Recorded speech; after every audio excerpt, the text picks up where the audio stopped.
मेरा ध्यान दो सब लोग, हम क्या बात कर रहे हैं बेटा? चैप्टर है ग्रेविटेशन, सही है? काफ़ी इंपॉर्टेंट चैप्टर है, तो सही से पढ़ना। बताओ भाई, सबसे पहले ग्रेविटी क्या है? ग्रेविटी ऑफ अर्थ क्या है? जिस फोर्स से अर्थ एक बॉडी को अपनी तरफ खींचती है वो अर्थ की ग्रेविटी है, अर्थ की ग्रेविटेशनल फील्ड की वजह से, है ना? अब जैसे ग्रेविटी ऑफ अर्थ है, वैसे पूरी दुनिया की भी ग्रेविटी हो। ध्यान दो, जिस प्रकार अर्थ की ग्रेविटी है जिसकी वजह से वो चीज़ों को अपनी तरफ खींचती है, उसी प्रकार दुनिया में तमाम चीज़ें हैं उनकी ग्रेविटी है। सन की ग्रेविटी है जिसकी वजह से चीज़ें उसके चारों, या प्लैनेट्स उनके चारों क्या लगाते हैं? चक्कर लगाते हैं, सही है? सन की भी ग्रेविटी है जिसकी वजह से प्लैनेट्स चक्कर लगाते हैं। अर्थ की ग्रेविटी है जिसकी वजह से मून जो है किसके चारों चक्कर लगाता है? मून अर्थ के चारों चक्कर लगाता है, सही बात है? मून की ग्रेविटी की वजह से आप लोगों को पता होगा, मून की ग्रेविटी की वजह से समुद्र में टाइडल वेव्स आती हैं। समुद्र में क्या क्रिएट होती है? टाइडल। तो सन की ग्रेविटी है, अर्थ की ग्रेविटी है, मून की ग्रेविटी है। मून से छोटी कोई चीज होती है तो उसकी भी ग्रेविटी होगी। मतलब आप लोग, हम बात करें मान लीजिए, तो आप लोगों की भी ग्रेविटी है, आप लोगों में भी ग्रेविटेशन है, लेकिन आप लोगों का मास इतना कम है और सन का मास इतना ज़्यादा है कि इसका जो ग्रेविटेशन है वो सिग्निफिकेंट है और आप लोगों का जो ग्रेविटेशन है वो इनसिग्निफिकेंट, मतलब उससे कोई मतलब नहीं।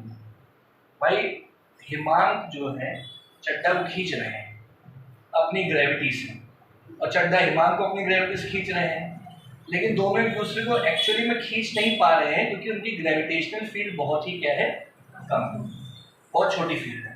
तो ग्रेविटेशन इस दुनिया में किसी भी दो मास के बीच में लगता है। किसी भी दो मास के बीच में, अगर मास ज़्यादा है तो ग्रेविटेशन ज़्यादा होगा, मास कम है तो ग्रेविटेशन कम होगा, मास बहुत कम है तो ग्रेविटेशन ना के बराबर होगा, फील ही नहीं होगा। बात समझ में आ रही है? तो वही चीज़ हम लोग को इसमें पढ़ना है, ठीक है? ये सब तो समझ गए, उसमें लिखने की ऐसी कोई ज़रूरत है नहीं, ठीक है? सबसे पहला टॉपिक इसमें डालिए आप लोग, देखिए, Newton's universal law of gravitation. Newton's universal law of gravitation.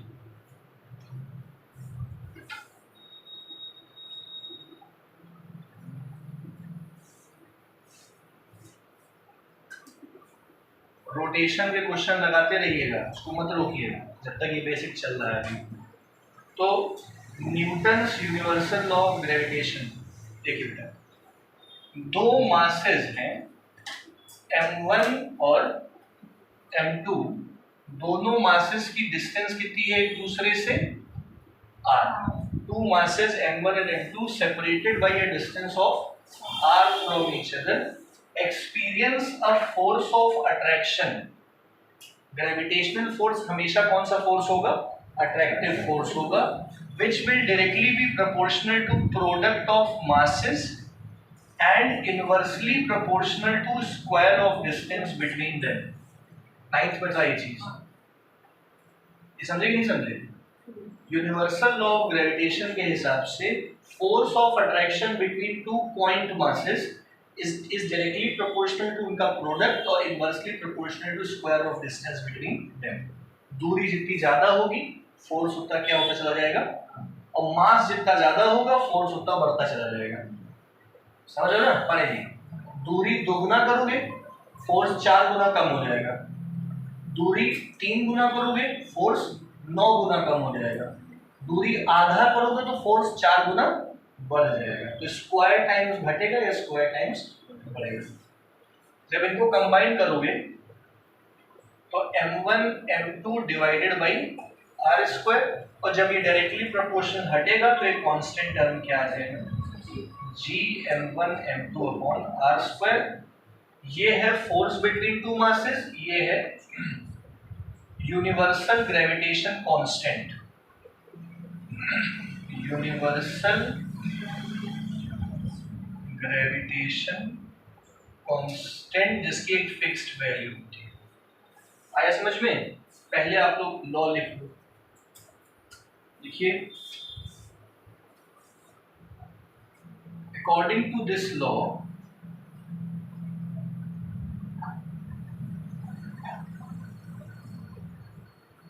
the force of attraction, according to this law, the force of attraction between 2 point masses, force of attraction between 2 point masses m1 and m2,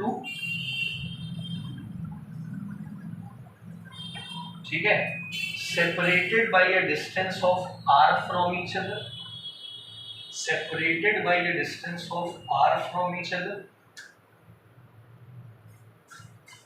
separated by a distance of r from each other, is directly proportional to product of masses, is directly proportional to product of masses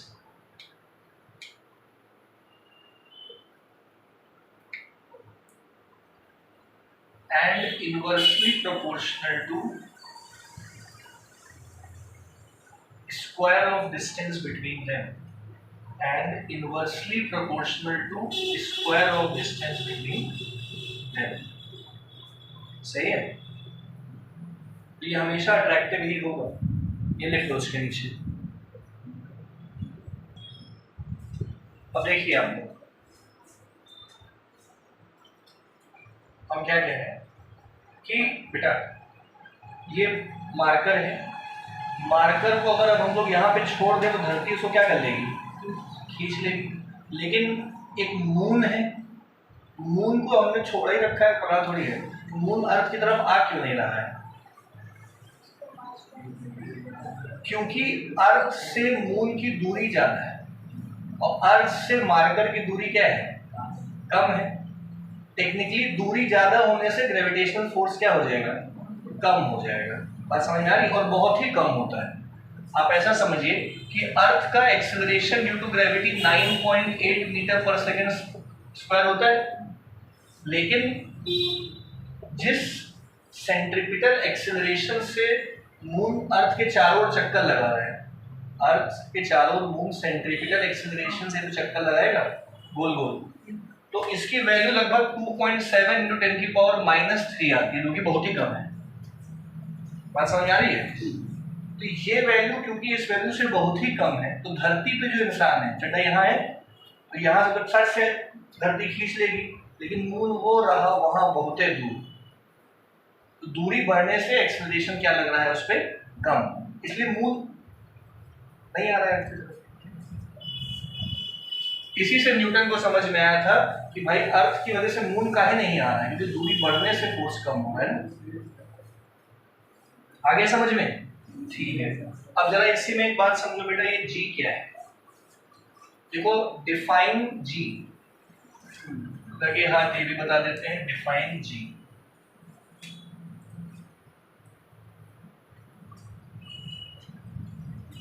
यहां से जी का क्या formula बन के आएगा?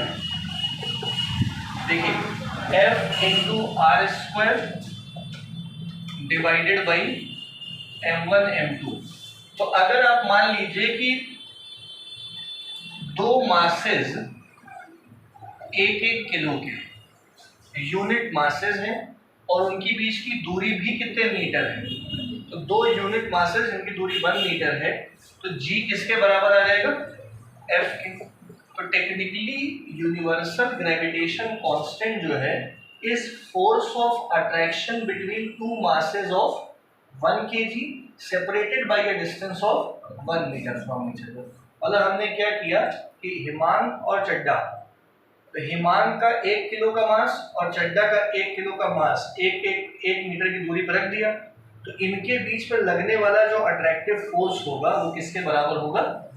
और जी की value होती है 6.67 × 10⁻⁻11 यूनिट देखो क्या आएगी बेटा, न्यूटन मीटर स्क्वायर पर KG square, newton metre square पर, और डायमेंशन भी निकाल ही लोगे, फिर इसका निकाल लोगे, इसका डायमेंशनल फॉर्मूला क्या आएगा, न्यूटन का mlt minus 2, metre square L square, KG minus 2, m minus 2, m minus 1 L Q T minus 2, ये g का डायमेंशनल फॉर्मूला आ गया।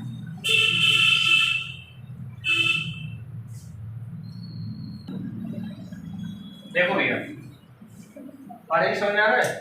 अब देखो इन वेक्टर फॉर्म, इसी लॉ को हम लोग वेक्टर फॉर्म में पढ़ते हैं, किसकी, जी की, अरे वही है, g is numerically equal to f जब r 1 मीटर और m1 m2 1 मीटर स्क्वायर की बोल दें, यूनिवर्सल हम बोल दें, बस सुन लो, universal gravitational constant is numerically equal to the force of attraction between two masses of 1 kg separated by a distance of 1 meter from each other।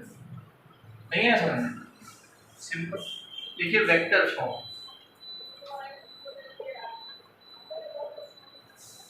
Vector आई, एक मास है m1, एक मास है m2, इनकी बीच की दूरी कितनी है r, सही है। ये मास इस मास को अपनी तरफ खींचेगा F21 फोर्स से, और ये मास इस मास को अपनी तरफ खींचेगा F12 फोर्स से। समझ में आया? F21 किसका फोर्स है, इसकी इस पे लगने वाला फोर्स, इसकी वजह से। F12 कौन सा फोर्स है, इस पे लगने वाला, इसकी वजह से आपस में खींच रहे हैं। अब यहां से यहां तक जाते समय इनकी बीच की दूरी तो r है, लेकिन इतने इस लाइन के इतने से हिस्से को यूनिट वेक्टर कहा जाता है ना, ये r है तो ये क्या कहलाता है, यूनिट वेक्टर। तो a से लेके b तक जाते समय या 1 से लेके 2 तक जाते समय इस वाले का यूनिट वेक्टर है r12, और यहां से यहां जाते समय यूनिट वेक्टर क्या लगेगा, r21, सही है। तो पहले तो फोर्स का formula G m1 m2 divided by, अगर यहां वेक्टर लगा दोगे तो एक यूनिट वेक्टर r से मल्टीप्लाई करना पड़ेगा, तो ये F12 फोर्स हो गया। नहीं आता यार, यूनिट वेक्टर का फॉर्मूला हुआ करता था वेक्टर अपॉन इट्स मैग्नीट्यूड, अगर ऐसा कुछ याद आ रहा हो तो वेक्टर निकालने के लिए उसके मैग्नीट्यूड से r को मल्टीप्लाई कर दिया हमने, मैग्नीट्यूड से r को मल्टीप्लाई कर दिया, वेक्टर आ गया। समझ गए? या सीधी भाषा में इसको यूनिट वेक्टर से मल्टीप्लाई। तो हमको ये बताइए F21 क्या होगा, G m1 m2 divided by r square magnitude हो गया, और यूनिट वेक्टर क्या हो गया, r21 हो गया। यह समझ में? अब देखो इसी में F21 देखिएगा बेटा, G m1 m2 by r square, देखिएगा R21 को आप लोग लिख सकते हो negative of R12, opposite direction में, ये माइनस ले लो बाहर, तो F21 बन गया minus G m1 m2 by r square R12, और ये चीज क्या है, F12। क्यों बोल भैया, ये चीज क्या है,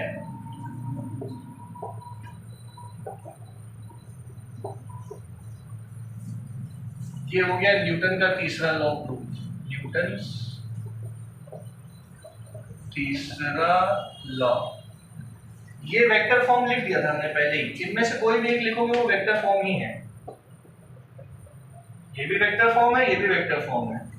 ये न्यूटन का तीसरा लॉ आ गया वेक्टर फॉर्म से, कर लीजिए।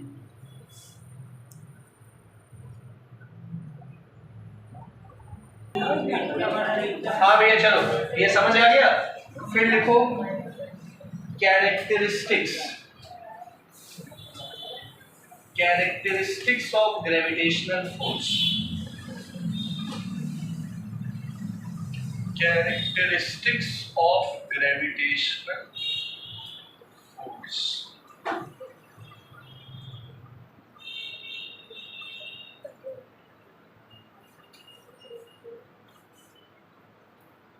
देखो, इंडिपेंडेंट, पहला point, independent of intervening medium.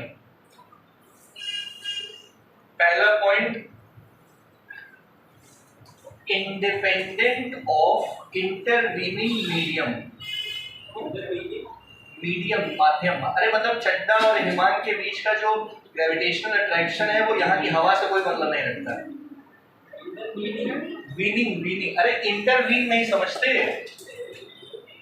Intervening, VENING, दखल अंदाजी करना, इंटरफेयर, इंटरवीनिंग, बीच का मीडियम। दूसरा लिखो, obeys Newton's third law, obeys Newton's third, ये तो अभी बताएंगे।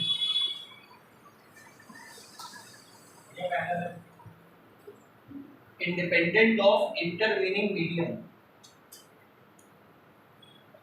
दूसरा, ओबेज न्यूटन्स थर्ड लॉ। तीसरा, strictly holds for point masses only, holds for point masses only। ये लॉ सिर्फ और सिर्फ पॉइंट मासेस के लिए होता है। अब ये पॉइंट मास क्या है? Point, what do you mean by point mass?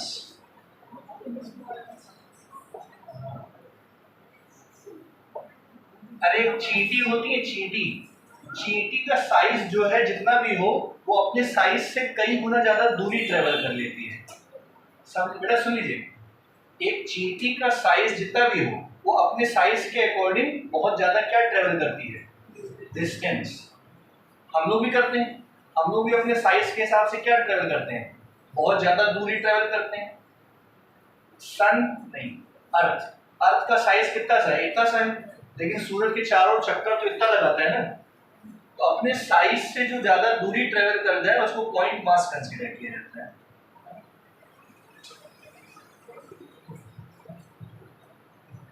फिर देखो अगला, gravitational force is conservative force.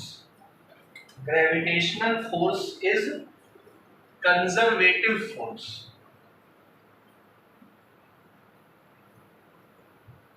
Gravitational force is conservative force, मतलब अब बेटा ध्यान दो सब लोग, कंजर्वेटिव का मतलब अगर आप लोग को याद आ रहा हो, एक ऑब्जेक्ट को, देखिए ग्रेविटेशनल फोर्स इज कंजर्वेटिव, अगर एक ऑब्जेक्ट को ए से बी तक ले जाने के लिए जो वर्क किया जाए वो पाथ फॉलोड पे डिपेंड ना करे और सिर्फ इनिशियल और फाइनल पॉइंट से मतलब रखे, तो वो कंजर्वेटिव फील्ड कहलाती थी, कंजर्वेटिव फोर्स कहलाता था। याद है? अरे एक ऑब्जेक्ट को यहां से यहां तक ले जाना है तो किस रास्ते से ले जा रहे हैं उससे कोई मतलब नहीं, तो कौन सा फोर्स है? कंजर्वेटिव, जैसे ग्रेविटी। लेकिन अगर जिस रास्ते से ले जा रहे हैं उससे मतलब हो तो नॉन कंजर्वेटिव, जैसे फ्रिक्शन। अब भाई आप कैनाल रोड से आ रहे हो तो आप आराम से चले आओगे, आप जेल रोड से आ रहे हो तो आप धक्का खाते हुए आओगे। जेल रोड में फ्रिक्शन ज्यादा है और कैनाल रोड में फ्रिक्शन क्या है? तो किस रास्ते से आ रहे हो उस पर फोर्स डिपेंड करे, दैट इज फ्रिक्शन फोर्स, तो नॉन कंजर्वेटिव। लेकिन जो ग्रेविटेशनल फोर्स होता है वो केवल इनिशियल और फाइनल पॉइंट से मतलब रखता है। आपको अगर ऊपर से फेंक दिया जाए तो आप नीचे ही आओगे, इनिशियल पॉइंट और फाइनल पॉइंट से मतलब है।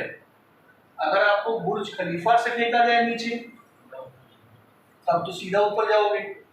वो नहीं कह रहे, हम ये कह रहे हैं कि अगर आप स्पेस, इंटरनेशनल स्पेस सेंटर में हो, आईसिस में हो, तो अगर आप वहां पे और वहां से आपको फेंक दिया जाए तो आप फिर वहीं तैरते रहोगे, नीचे नहीं आओगे। आप अर्थ की ग्रेविटेशनल फील्ड से थोड़ा बाहर चले गए, थोड़ा सा, थोड़ी बहुत तो है।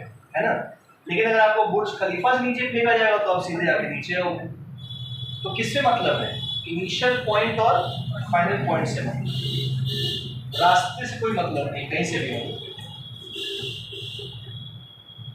नहीं समझे?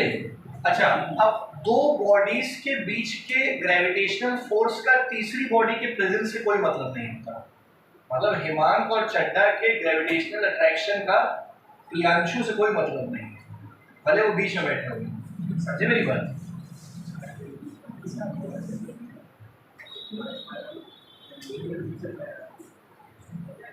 टकराव हो सकता है। फिर लिखिए, कैरेक्टरिस्टिक समझ आ गई? फिर लिखो बेटा, principle of superposition. Principle of superposition ये है, सुपरपोजिशन, प्रिंसिपल ऑफ सुपरपोजिशन, ठीक है। क्या है भैया प्रिंसिपल ऑफ सुपरपोजिशन?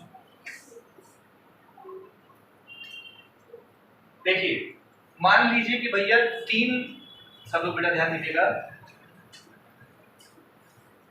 तीन पॉइंट मासेस हैं m1, m2, m3 या जितने भी हैं, कई पॉइंट मासेस हैं, सही है।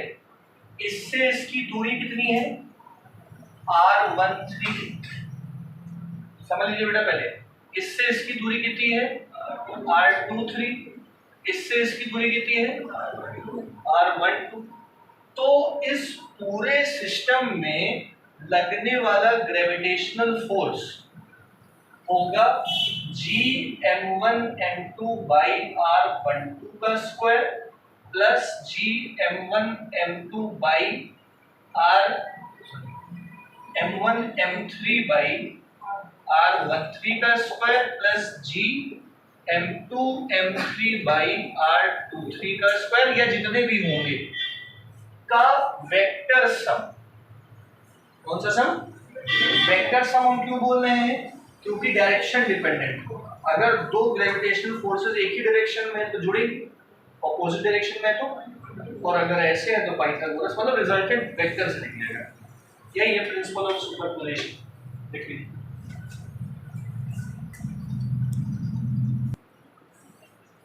इसके बाद देखो टॉपिक डालो, देखो बेटा, शेल थ्योरम, न्यूटन का शेल थ्योरम।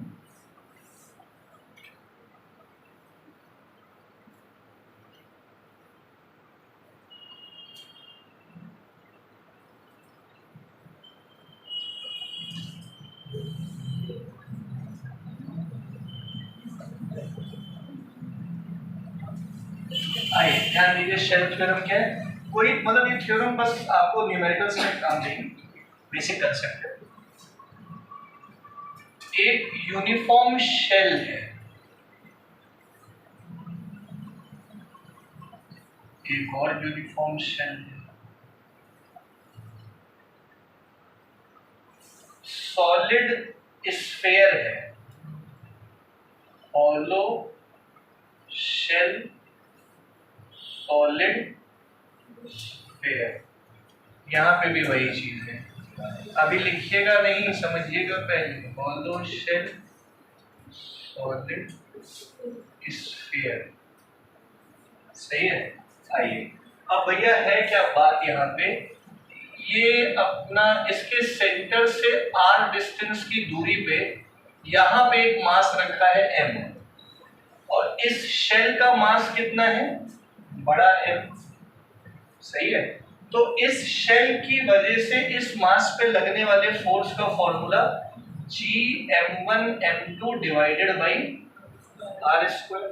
और उसी प्रकार एक सॉलिड स्फीयर से भी r दूरी पे यहाँ पे एक मास रख दिया जाए m, तो लगने वाला फोर्स होगा Gm1m2 divided by r square, जब तक मास बाहर रखा है। लेकिन अब अगर मास को अंदर रख दिया जाए, यही कहीं रख दें, मान लो मास यहाँ रखा गया है अंदर, सही है, और इसकी सेंटर से दूरी कितनी ले ली हमने? r, और इसमें भी मास को अंदर रखा गया है, तो यहाँ तो गड्ढा खोद के अंदर डालोगे, सेंटर से। अब ये तो शेल है और ये अर्थ है, टेक्निकली ये क्या है, अर्थ। अब आप लोग क्या कर रहे हो, यहाँ देखोगे तो अर्थ के आप लोग बाहर हो, ऊपर हो कहीं पे, और यहाँ आप अर्थ के कहाँ हो, अंदर हो, सही है ना। तो दोनों में फर्क क्या है। फिलहाल अगर हम इसको हॉलो शेल कंसीडर करें तो कोई फोर्स नहीं लगेगा इस बॉडी पे। क्यों नहीं लगेगा इस पे फोर्स, क्योंकि ये जो मास है, ये शेल का मास, एज इन रिंग टाइप का मास जो है, वो हर जगह हिमांक फैला हुआ है। अगर मान लो हिमांक बाबू, हम जो है शेल के बीच में चारों तरफ मास ही मास है, तो ये मास हमको खींचेगा, वो मास भी हमको खींचेगा, आगे वाला भी हमको खींचेगा, पीछे वाला भी हमको खींचेगा, और डिस्टेंसेस अलग अलग होंगे तो फोर्स के मैग्नीट्यूड भी अलग अलग होंगे, लेकिन उनका जो इक्विवेलेंट फोर्स आएगा वो क्या आएगा, जीरो। रेडियली सोचो ना, इधर वाला उधर वाले को काटेगा, उधर वाला इधर वाले को काटेगा। एक सर्किल के अंदर इनफाइनाइट डायमीटर्स बन सकते हैं, वो इनफाइनाइट डायमीटर्स जो है फोर्सेस ही तो है अपोजिट डायरेक्शन में, तो नेट फोर्स क्या हो जाएगा, नहीं समझ में आया। लेकिन यहाँ धरती, अब आप ये सोचो कि मान लो आप धरती के ऊपर हो अभी यहाँ पे, तो पूरी धरती का मास आपको खींच रहा है, लेकिन जब आप धरती के अंदर चले गए यहाँ पे, तो धरती के मास का केवल इतना हिस्सा जो है आपको इनवर्ट क्या कर रहा है, खींच रहा है। नहीं समझ में आएगा, ये वाला हिस्सा, मतलब हमको पूरे मास से मतलब नहीं है। किस मास से मतलब होगा, इस मास से मतलब होगा जो हमको क्या कर रहा होगा, अपनी तरफ खींच रहा होगा। बोलो बात समझ आई कि नहीं आई। ये मास कैसे निकालोगे,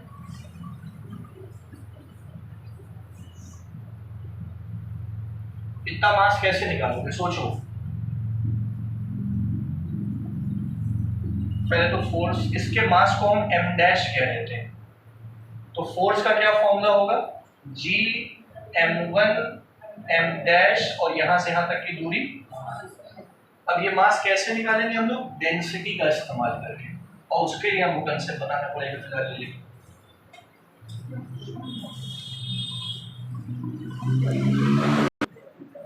चलिए बेटा सब लोग ध्यान दीजिए, सवाल आप लोगों को पता होगा, अगर याद आ रहा हो, फ्रिक्शन में हम लोगों ने पढ़ा था,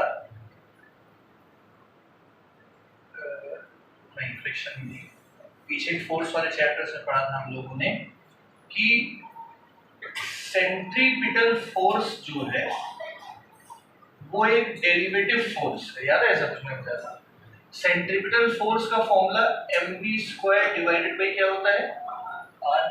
ये सेंट्रीपिटल फोर्स अर्थ को कौन प्रोवाइड करता है, सन का ग्रेविटेशनल फोर्स।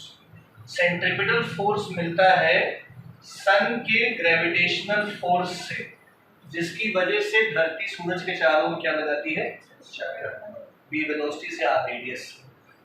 अर्थ के ग्रेविटेशनल फोर्स की वजह से मून को सेंट्रीपिटल फोर्स मिलता है, याद है। फ्रिक्शनल फोर्स की वजह से सड़कों पे गाड़ियों को जो है टर्न लेने पे वो सेंट्रीपिटल फोर्स मिलता है। टेंशनल फोर्स रस्सी का क्या प्रोवाइड करता था, सेंट्रीपिटल फोर्स। न्यूक्लियस और इलेक्ट्रॉन के बीच में फोर्स ऑफ अट्रैक्शन जो होता है, इलेक्ट्रोस्टैटिक फोर्स, उससे सेंट्रीपिटल फोर्स मिलता है। हम फिलहाल कौन सा चैप्टर पढ़ रहे हैं, ग्रेविटी। तो gravitational force between sun and earth provides necessary centripetal force, ताकि अर्थ सन के चारों ओर चक्कर लगाए। अगर अर्थ का मास ज्यादा हो तो सन चक्कर लगा रहा हो। अच्छा, चक्कर क्यों लगाता है, खड़ा क्यों नहीं रहता है, अर्थ जो है सन के चारों ओर चक्कर क्यों लगा रहा है,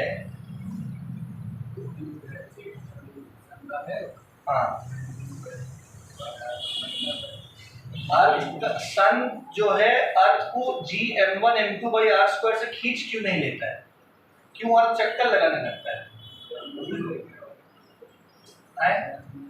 क्योंकि अर्थ अगर चक्कर नहीं लगाएगा तो सन के अंदर घुस जाएगा। चक्कर लगाने से v वेलोसिटी की वजह से एक सेंट्रीफ्यूगल फोर्स बाहर क्रिएट होता है, वो सेंट्रीफ्यूगल फोर्स जो है वो ग्रेविटेशनल फोर्स को बैलेंस कर लेता है, जिससे चक्कर लगाना अर्थ के लिए फायदेमंद साबित होता है। नहीं समझे?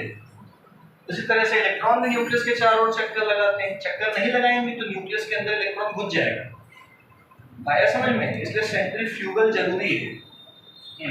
छोड़ो। अच्छा, फिलहाल सवाल क्या था? सवाल देखिए बेटा, the mass of planet Jupiter is 1.9 into 10 की पावर 27। जुपिटर का मास 1.9 into 10 की पावर 27 किलो है, सही है? एंड दैट ऑफ सन, और सन का मास जो है 1.99 into 10 की पावर 30 kg है ना? डिस्टेंस इन दोनों के बीच की दूरी दे रखी है 7.8 इंटू 10 की पावर 11 मीटर। तो calculate the speed of Jupiter with which it revolves around the sun. कितनी स्पीड से जुपिटर चक्कर लगाएगा? तो कैसे करोगे? इन दोनों के बीच का ग्रेविटेशनल अट्रैक्शन ही क्या प्रोवाइड करेगा जुपिटर को? सेंट्रीपिटल फोर्स Gm1m2/r² ही mv²/r प्रोवाइड करेगा। ये बात समझ आई? तो m से m कट गया, जुपिटर का मास, g r से r कट गया, क्या होगा? आ गया समझ में? अब g की जगह 6.6 इंटू 10 की power -11 mass of sun 1.99 into 10 की पावर 30 अपॉन दूरी कितनी है 7.8 इंटू 10 की पावर 11 से v² आ जाएगा, सॉल्व करके अंडर करके v निकालना। समझ गए होंगे? सिर्फ फोर्स पूछता तो ये फॉर्मूला लगाते हैं Gm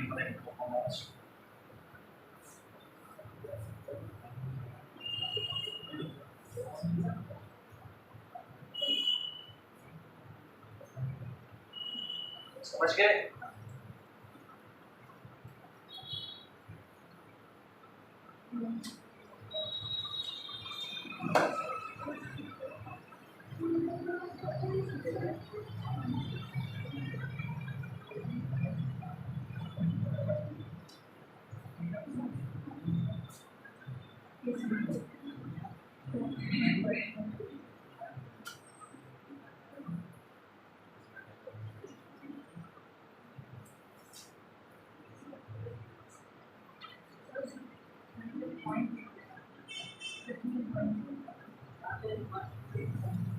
आगे बढ़े।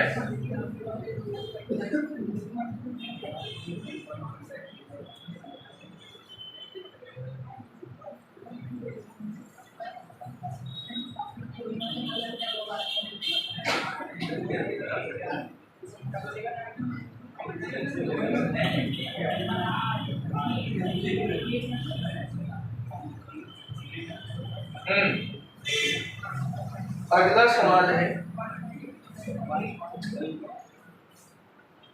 बेटा, सवाल क्या है? अगर दो मासेस m1 m2, सुनिएगा सब लोग, अगर दो मासेस m1 m2 को एक दूसरे से कुछ दूरी पे रखा गया तो उन पे लगने वाला फोर्स है 10 न्यूटन। सुनिएगा बेटा, दो मासेस को एक दूसरे से कुछ दूरी पे रखने पे उन पे लगने वाला फोर्स क्या है? 10 न्यूटन। अगर उन्हीं दोनों मासेस की दूरी को हम लोग आधा कर दें तो लगने वाला फोर्स क्या होगा? If distance is half, 4 गुना बढ़ जाएगा ना फोर्स, 4 गुना बढ़ जाएगा। देखो दोनों मासेस तो कांस्टेंट ही है ना, मासेस तो बदले नहीं है, मतलब फोर्स इनवर्सली प्रोपोर्शनल टू किसके है? r² के। इसका मतलब F1 divided by F2 is equal to R2² divided by क्या हो जाएगा? पहले लगने वाला फोर्स कितना था, बाद में कितना हो गया? पहले दोनों की दूरी कितनी थी? आर स्क्वायर, पहले समझ लीजिए बेटा, और बाद में दूरी कितनी हो गई r/2 का होल स्क्वायर, और 10/f2 equal to r square by 4/r square, 10/f2 equal to 1/4, f2 कितना आ गया। पेपर में करना होगा तो आदमी ऐसे करेगा, लॉजिक से सोचेगा, तो दूरी आधा करने का मतलब फोर्स 4 गुना बढ़ गया, दूरी 2 गुना करने का मतलब फोर्स 4 गुना घट गया, लॉजिक से कर दिया है ना भैया। तो आसान क्वेश्चन तो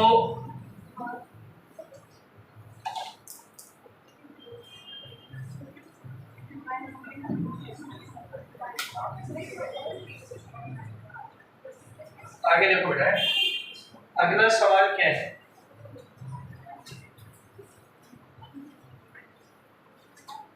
बेटा two particles each of mass m, सुनिएगा क्वेश्चन हम भेज देंगे, आप लोग परेशान न रहिए। Two particles each of mass m go round a circle of radius r under the action of their mutual gravitational attraction।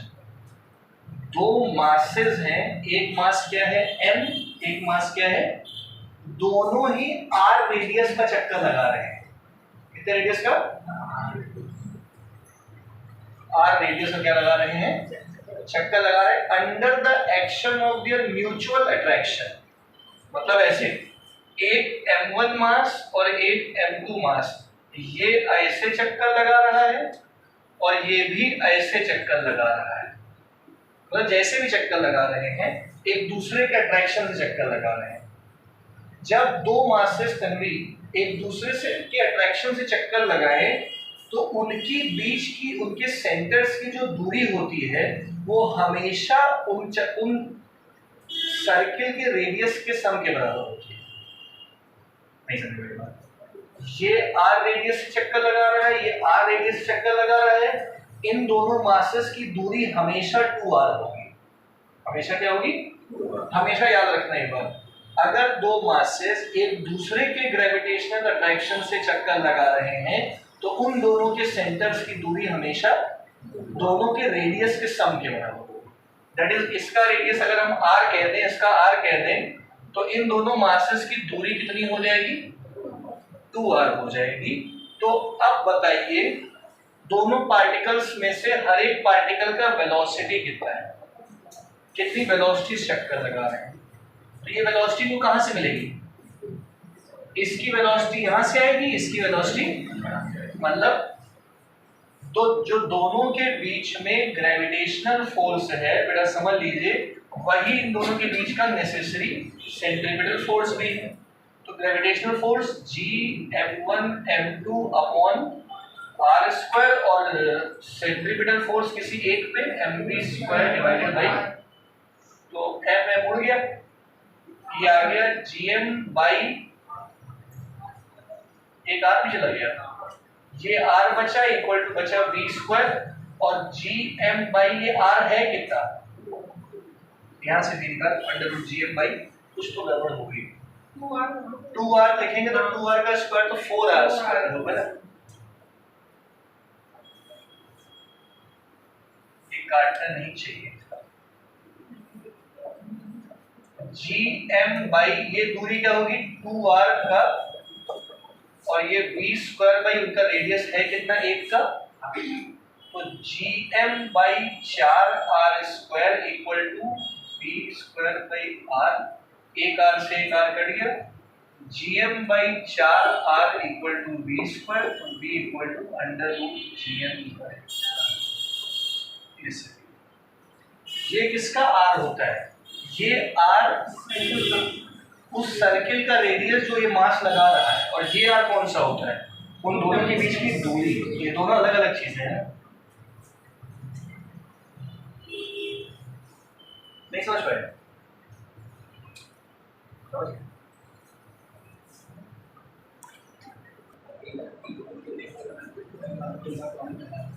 अगला सवाल लिखिए, ये वाला क्वेश्चन लिख लीजिएगा।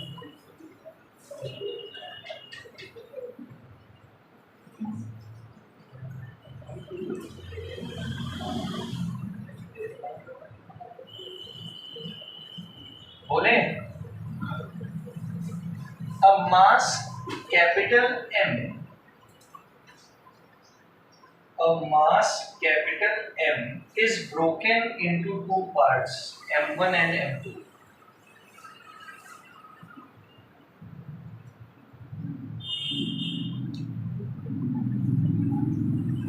ये दो हिस्सों में तोड़ दिया, सही है।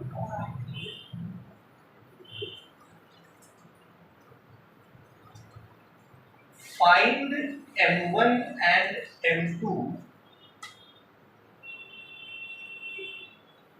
so that the force between them is maximum. Find M1 and M2 so that the force between them is maximum. सही। और देखो बेटा, ये जो हम लोग ग्रेविटेशन चैप्टर पढ़ रहे हैं, ये फिजिक्स में अगले साल पहला ही चैप्टर है, इलेक्ट्रोस्टैटिक्स। जो कंसेप्ट आप यहाँ लगा रहे हो, न्यूमेरिकल कर रहे हो, सेम कंसेप्ट आप वहाँ भी लगाओगे। थोड़ा बहुत तो फर्क आना है, लेकिन समझ में आ जाएगा। तो दो मास M1 और M2, इन दोनों के बीच की दूरी कितनी मान ली हम लोगों ने? r। अब इन दोनों मासेस की वैल्यू क्या होगी अगर इनके बीच में लगने वाला फोर्स क्या होगा? मैक्सिमम। आपको याद होगा किसी चीज की भी मैक्सिमम या मिनिमम वैल्यू निकालनी है तो उसको डिफरेंशिएट करते थे, जैसा याद आ रहा है? किसी चीज की मैक्सिमम या मिनिमम वैल्यू निकालने के लिए उस फंक्शन को क्या करते थे? डिफरेंशिएट करके इक्वल टू 0 पुट कर देते थे, तो मैक्सिमम वैल्यू हो जाती थी। सबसे पहला टॉपिक यही तो पढ़ा था डिफरेंशिएशन के बाद। कोई बात नहीं, हमको लगा था एक साल बाद भूलोगे। हाँ, तो इनके बीच में लगने वाला फोर्स कितना होगा? G M1 M2 divided by R square. अब समझिए बेटा, निकालना क्या है? मास। मतलब मासेस वेरिएबल हो सकते हैं, इनके बीच की दूरी नहीं वेरिएबल है। क्या वेरिएबल है? यहाँ मास ज्यादा कम, कम ज्यादा कुछ भी हो सकता है, लेकिन R उतना ही रहेगा। अब ये वाले मास को लेट कर लो x, let M1 equal to क्या ले लिया? तो M2 जो होगा वो M माइनस x होगा। पहले बेटा समझिए, लिखिए नहीं। M1 को हमने क्या माना? x, M2 को क्या माना? तो टोटल M था। तो अब ये फोर्स निकाल लो। F is equal to G, M1 को लिखा x, M2 को क्या लिखा? और दोनों के बीच की दूरी क्या आ गई? अब इसको डिफरेंशिएट कर दो उसी x के रिस्पेक्ट में। तो differentiating G x M minus x by R square, क्या क्या कांस्टेंट है इसमें से? G by R square constant है, बाहर ले लो और डिफरेंशिएट किसको कर दो? M minus x into x को। डिफरेंशिएशन सब लोग कर लेते हैं, पहले ब्रैकेट खोलना पड़ेगा। mx minus x square equal to df by dx। ये बात समझ में आ गई? करो भैया differentiate. G by R square, mx में m कांस्टेंट है, x का differentiation with respect to x क्या हो जाएगा? 1, m कांस्टेंट है। x स्क्वायर का differentiation with respect to x 2x। सही है? इसको इक्वल टू क्या रख दोगे? Equal to G by R square m minus 2x। अच्छा, G जीरो हो नहीं सकता, R जीरो हो नहीं सकता, तो कौन जीरो होगा? M माइनस, तो m minus 2x equal to 0, तो 2x is equal to m, तो x की वैल्यू कितनी आ गई? मतलब x m बाई 2 है, तो ये भी तो m बाई 2 ही होगा। मतलब आधा आधा बांटोगे तभी फोर्स मैक्सिमम करेगा।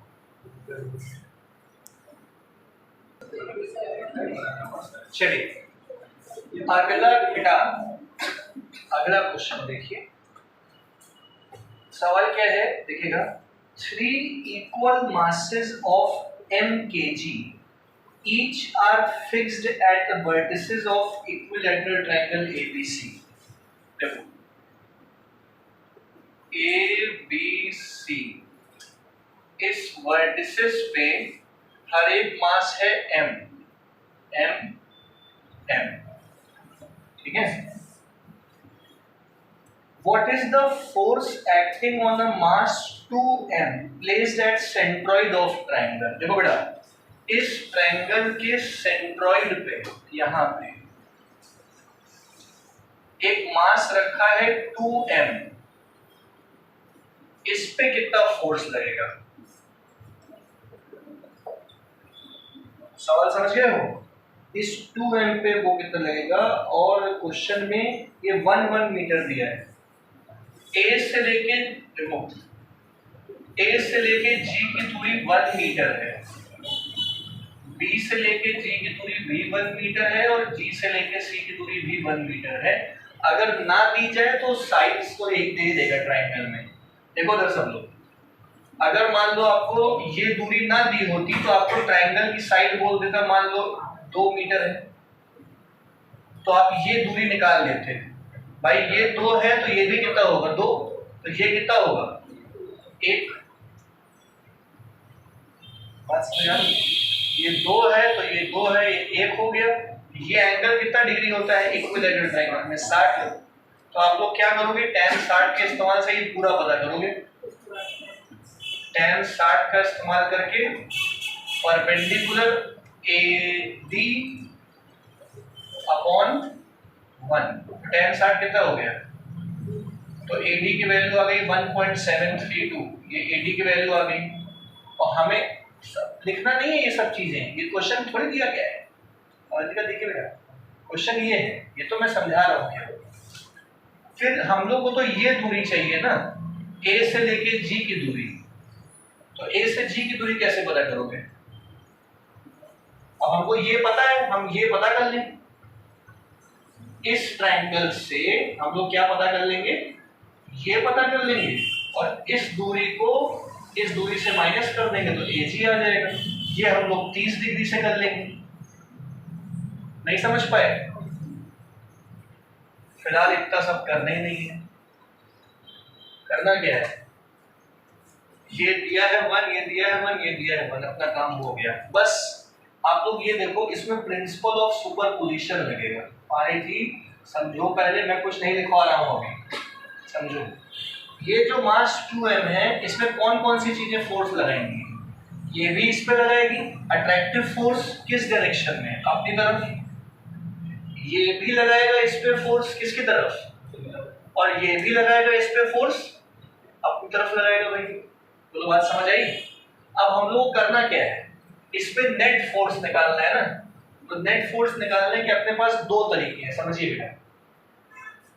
इसकी वजह से पहले फोर्स किधर की तरफ होगा, और ये फोर्स और वो फोर्स ऑपोजिट डायरेक्शन में होने के बाद में माइनस कर देंगे। मतलब कहना क्या चाह रहे हैं कि इसकी वजह से फोर्स पहले इस डायरेक्शन में निकाल लो। नहीं समझे? तो इसका हम वेक्टर डायग्राम आपको अलग से बना के दिखा दे रहे हैं। ये वाला फोर्स FAG कि GA, FGA, G पे लगने वाला फोर्स A की वजह से, इसकी वजह से FGB, और इसकी वजह से FGC। इसका और इसका जो वेक्टर रिजल्टेंट आएगा वो तो इधर ही आएगा ना, F रिजल्टेंट ऑफ BC, और इसको माइनस कर देंगे तो इस पे रिजल्टेंट फोर्स आ जाएगा। एक तरीका तो ये है। ये तरीका समझ आ गया कि दूसरा वाला बताएं? ये वाला आ गया। तो अब हम लोग को ये सारे फोर्सेस तो निकालने ही पड़ेंगे ना पहले, फिर इसका रिजल्टेंट निकालना पड़ेगा। एक और आसान तरीका भी है, शायद उससे क्लियर नहीं यही करो। लगाओ भैया, FGA पहले निकालते हैं।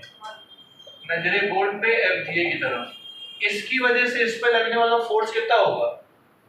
GM1 M2 divided by R square. ये कितना आएगा सॉल्व करने पे?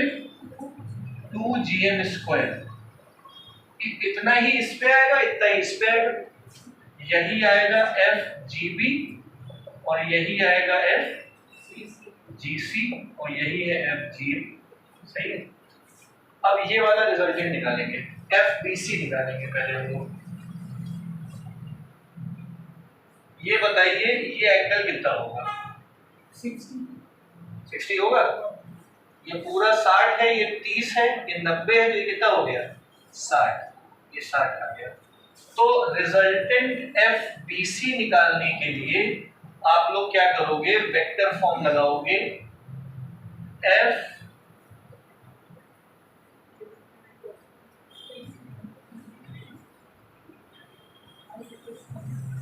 एफ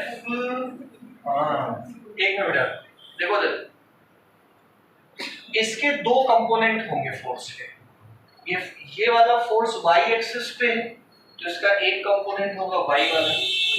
ये आप लोग टेक्निकली सोचो तो 2D में है, इसमें x कंपोनेंट भी होगा और कौन सा कंपोनेंट होगा? ये एंगल 60 डिग्री है।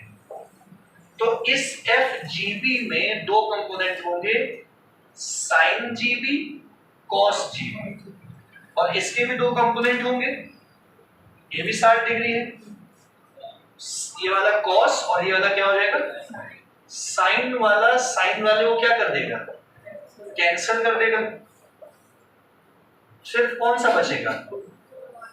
तो F B C will be equal to F G B cos 60 plus F G C cos 60। बोलो आया कि नहीं आया समझ में? इसको एक बार बिल्कुल नहीं बोलेंगे।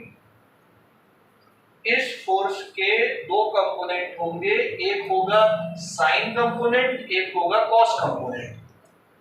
इसके भी दो कंपोनेंट होंगे, एक होगा साइन कंपोनेंट, एक होगा साइन कंपोनेंट कैंसल आउट हो गए, कॉस कंपोनेंट जुड़ गए।